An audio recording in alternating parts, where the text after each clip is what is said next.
शेती माझी प्रयोगशाळा या यूट्यूब चॅनलमध्ये मी आपलं स्वागत करतो. या चॅनलवर आपण नवीन असाल तर या चॅनलला सबस्क्राईब करा. या चॅनलचे नवनवीन व्हिडिओ पाहण्यासाठी बेल आयकॉन नक्की दाबा. आपणास व्हिडिओ आवडल्यास लाईक आणि शेअर अवश्य करा. नमस्कार, मी डॉक्टर मच्छिंद्र बांगर, महाराष्ट्रातील आणि देशातील हवामान परिस्थिती संदर्भात ताजा अंदाज देणारे. बंगालच्या उपसागरात तयार झालेले डिप्रेशन कोणत्या मार्गे जाणार आणि महाराष्ट्रावर त्याचा किती परिणाम होणार हे या व्हिडिओमध्ये आपण बघणार आहोत. त्यामुळे एकूणच बदलत्या हवामानामध्ये या डिप्रेशनचा दुष्काळी भागांना किती फायदा होऊ शकतो हे आपण बघणार आहोत.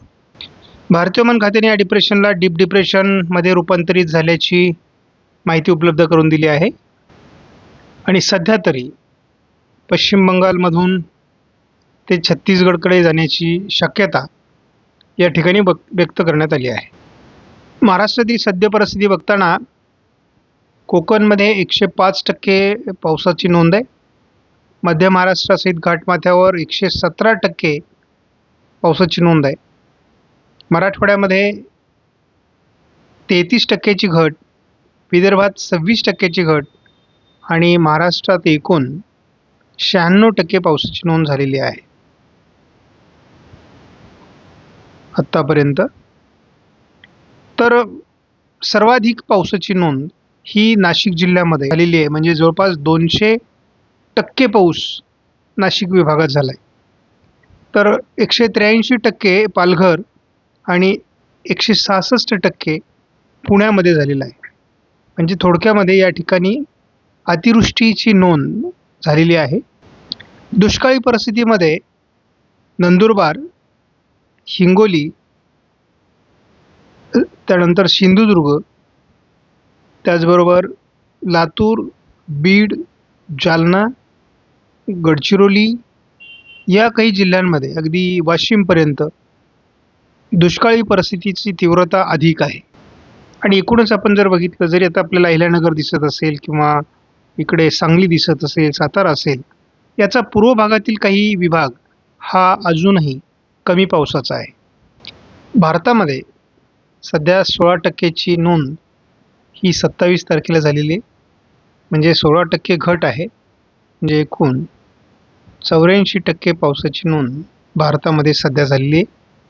आणि आपल्याला थोडा परिणाम असा दिसतोय की पूर्व राजस्थान, पूर्व मध्य प्रदेश आणि छत्तीसगड या ठिकाणी अगदी काठावरची तूट असल्यामुळे कधी ते ग्रीन कलरचे तर कधी आपल्याला रेड कलरचे दिसत आहेत. याचाच अर्थ काय होतोय की ते बाँड्रीवरचं अशा प्रकारचं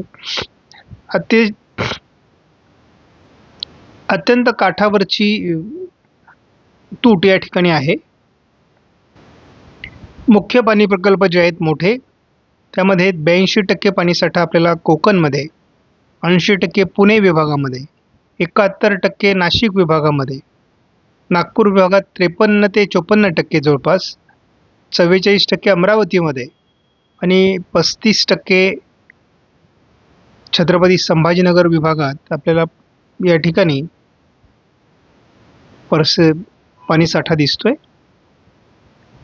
तर आपण मध्यम लघु प्रकल्पाचा एकूण आकडा जर बघितला तर तो आता 48% पोहोचला आहे. महाराष्ट्रात पावसाला सुरुवात झालेली आहे आणि उद्या देखील विदर्भ, मराठवाड्यात पावसाची शक्यता आहे. येत असलेल्या डिप्रेशनमुळे महाराष्ट्रात वातावरण निर्मिती होऊ लागली आहे. कोकण किनारपट्टीला देखील पावसाचं प्रमाण उद्या 28 तारखेला वाढणार आहे. ही सिस्टम जशी मध्य भारताकडे सरकेल तसं विदर्भ आणि पूर्व मराठवाड्यामध्ये पावसाचं प्रमाण वाढणं अपेक्षित आहे. 30 तारखेला देखील ही सिस्टम मध्य भारताकडे सरकेल तेव्हा विदर्भात काही ठिकाणी मुसळधार पावसाची शक्यता GFS मॉडेलने व्यक्त केली आहे. मात्र GFS मॉडेलने हे बऱ्यापैकी मध्य भारताच्या दिशेने हे सरकून जाईल असं दाखवण्यात आलेलं आहे. म्हणजे महाराष्ट्रावर याचा फार कमी परिणाम होईल असं GFSचा अंदाज आहे. SMW मॉडेलच्या अंदाजानुसार अगदी सोलापूरपासून जळगावपर्यंत आणि इकडे विदर्भ, मराठवाडा जोरदार पावसाची शक्यता दाखवण्यात आलेली आहे आणि कोकणात देखील. मात्र उत्तर महाराष्ट्र आणि थोडं उत्तर कोकणात पावसाचा प्रभाव कमी दाखवण्यात आला आहे. 29 तारखेला मात्र कोकणातला पावसाचा प्रभाव थोडा कमी होतोय आणि विदर्भात वाढतोय.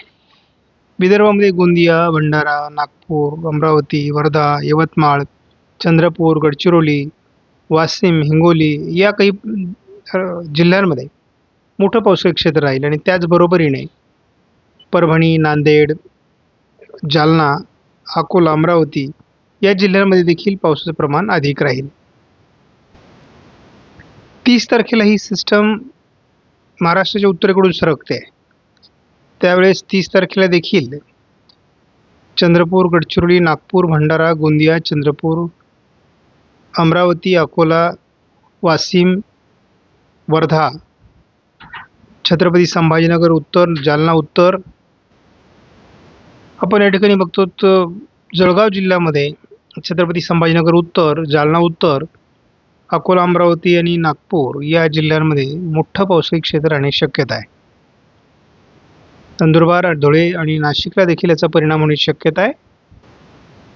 31 तारखेला पूर्ण या सिस्टमचं केंद्र हे अकोला, बुलढाणा, जळगाव, धुळे, नंदुरबार या जिल्ह्यांवर असणार आहे. यामध्ये छत्रपती संभाजीनगर आणि जालन्याचा उत्तरेकडील भागही असणार आहे. नाशिकचाही बराच भाग असण्याची शक्यता आहे. 1 तारखेला मात्र किरकोळ स्वरूपामध्ये उत्तर महाराष्ट्रात आणि कोकणात याचा प्रभाव जाणवेल. या डिप्रेशनचा रूट बघितला तर साधारणपणे आपल्याला असं दिसतंय की या रूटमध्ये नागपूरच्या दरम्यान ही सिस्टम येऊन नंतर पुन्हा थोडी उत्तरेला सरकणार आहे. त्यामुळे तसा महाराष्ट्राच्या अंतर्गत भागासहित उत्तरेकडून ती सरकणार आहे. त्यामुळे महाराष्ट्रावर त्याचा परिणाम राहण्याची शक्यता कायम आहे. एकूण हा याचा रूट राहणार आहे.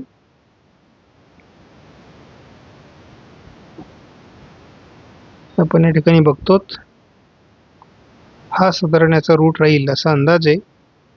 बाकी ठिकाणी किरकोळ पावसाची शक्यता राहील.